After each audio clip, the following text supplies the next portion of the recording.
indicates he's willing to negotiate, but only with Umar ibn al-Khattab, the Caliph. Well, the Caliph is all the way back in Mecca. It'll be weeks before he can be sent for and then return. Sophronius comes out of the gates weeks later to meet the Caliph because he sees the Caliph's army arrive. And as he's approaching, he sees a man leading a camel at the front of the army. So for the record, the rich Arabs, the Arabs who were good soldiers, didn't usually ride camels. They usually rode horses, Arabians. And for those of you who don't know, Arabians are fast and agile, and they have crazy personality. And so they're perfect for warfare. Camels are a little bit clumsy and slow. They serve a purpose in warfare, but you're better off on an Arabian.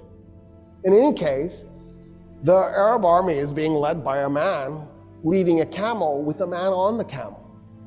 So Sophronius, he's got a giant red hat, because he's also a cardinal, right? He's got gold tassels, actual gold, hanging from his hat. He's covered in gold jewelry. He's wearing red robes. He's covered in perfume. He's on a lectica. The lectica was the couch that the Romans would ride, and then they'd have like 4 or 8 men, depending how big it is, carrying it. And then he has 2 men, one on each side, fanning him. Of course, right? That's what Jesus would want from his bishops. It's exactly right.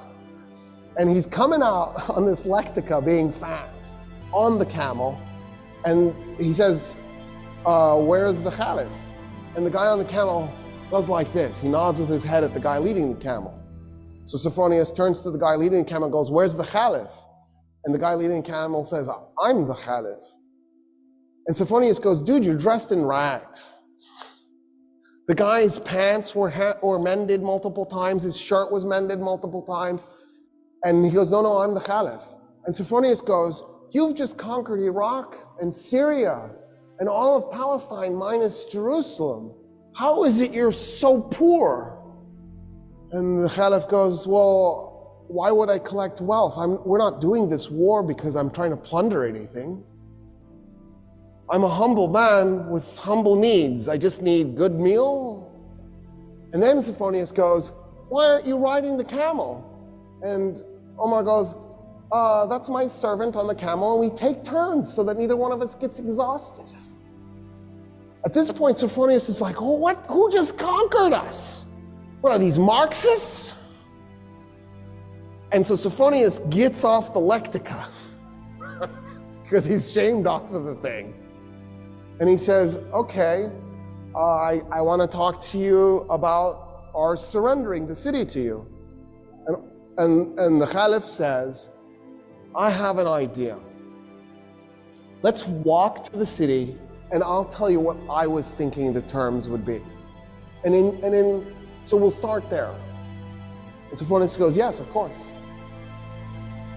And as they're walking, Umar ibn al-Khattab says, why don't we do this? All Roman politicians leave Jerusalem. You just go, as long as you can carry it. And Sophronius goes, okay, that's reasonable. That's actually more than reasonable. I just assumed you'd enslave them and take their gold. I don't see how anybody would be mad about that. And then what else? And the Caliph goes, oh no, I was thinking that's it. We don't do anything else. And Sophronius goes, wait a minute, I am really confused. So when us Romans capture a city, we enslave a segment, we plunder the city, probably a little bit too much raping too. We might even burn some of it, just for grins and giggles. And then we declare it to be ours. Khattab goes, no, we're not gonna do any of that. No plundering, no raping, no enslaving, we don't do that stuff. And then Sophronius goes, oh, but you're gonna seize property in the city. And the Caliph goes, no, we're not gonna take anybody's property.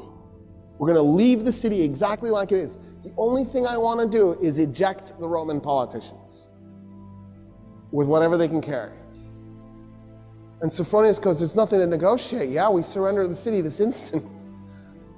I don't understand, actually. They walk into the city. Khalid is one of the men following.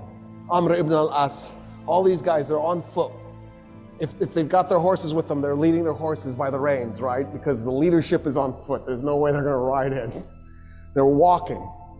And this is a holy city to them because Jesus is holy to them, because the Jews were holy to them. And so they see this as a holy city. Sophronius goes, tell me about your religion, as they're walking through the streets. And so Umar ibn al-Khattab starts telling him about Islam. Different.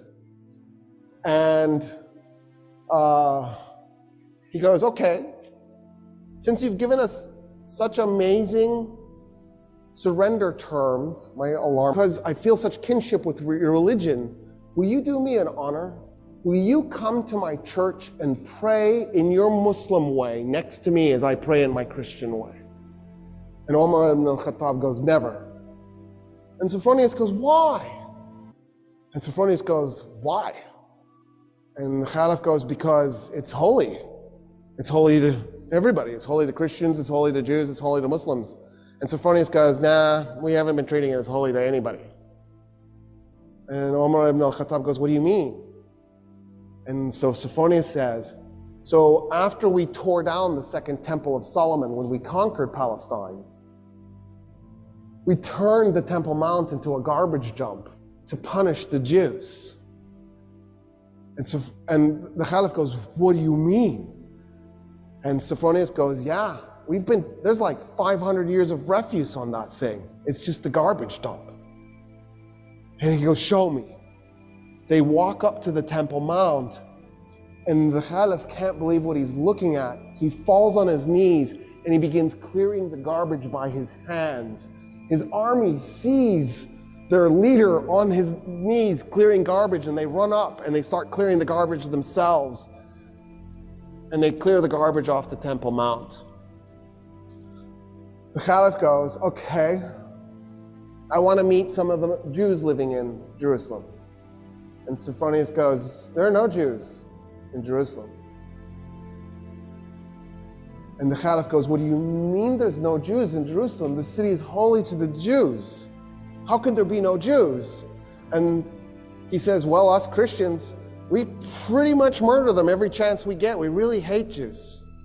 In fact, in the war we just did against the Persians, the Jews sided with the Persians. And so we murdered 20,000 Jews in Jerusalem. And so he turns to a convert to Islam, a Jewish convert to Islam, and he says, I need you to find me 80 Jewish families that were willing to volunteer to move to Jerusalem so we can reestablish a Jewish presence in this city. And that's how the Muslims conquered Jerusalem. And that's the stuff that's left out of your history books.